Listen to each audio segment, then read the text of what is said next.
Hey, welcome to The Explainer. Today we're diving into one of the biggest questions out there. What makes us, well, us?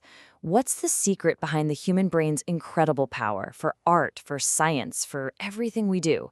Let's get into it. For literally centuries, the smartest people on the planet have been stumped by this.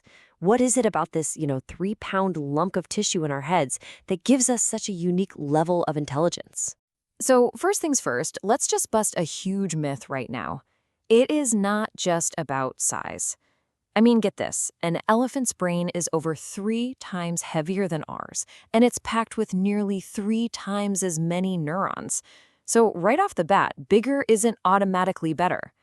What's the real secret sauce here? Okay, and this is where our story takes a really weird and absolutely fascinating turn.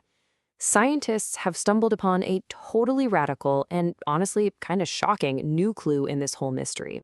And believe it or not, it's all about light. We're talking about something called biophotons. These are super faint glimmers of light that living things, including us, give off. Now, don't think of a firefly lighting up, okay? This is way weaker. It's light that's actually generated by the basic processes of life itself.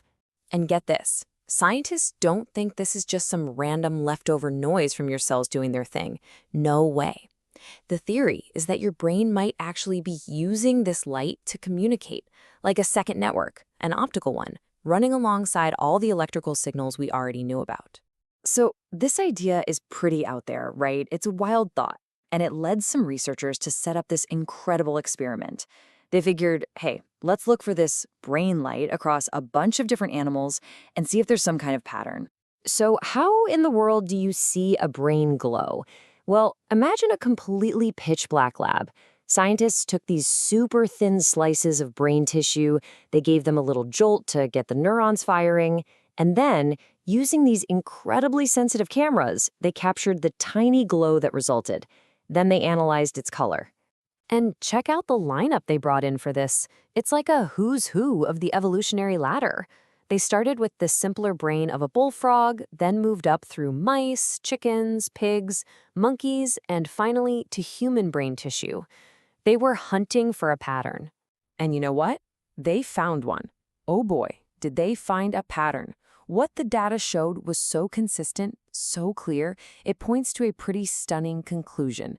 Let's call it the redshift revelation. Okay, so take a look at this. This is the juicy stuff right here.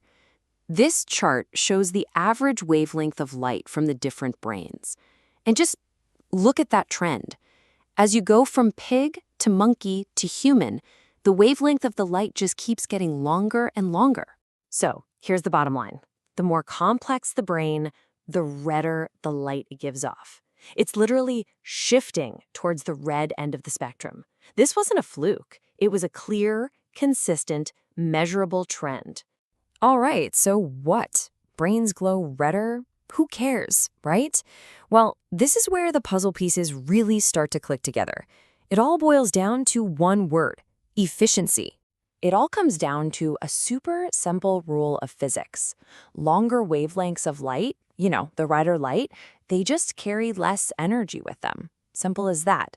A red photon is a low-energy photon. And that's the whole ballgame. The scientists themselves said it best. They think this redshift is a more economical and effective way for the brain to handle information. It's about being able to do more complex stuff while actually spending less energy. So let's just break it down super simple. That bluer light? Yeah, it's higher energy, but that actually makes it less efficient for signaling. But that red-shifted light found in our brains? Lower energy, which means, you guessed it, way higher efficiency for the whole system. So really, what this suggests is an incredible evolutionary upgrade. It's literally like our brains went from using an old, clunky dial-up modem to a blazing fast fiber optic network. I mean, yeah, they both send information, but one is so much more efficient, it opens up a whole new universe of possibilities. And that just leaves you with this kind of mind-bending question, doesn't it? For so long, we've thought about the brain in terms of chemistry and electricity. But what if there's this whole other layer of communication we never even knew about? An optical network running inside our own heads?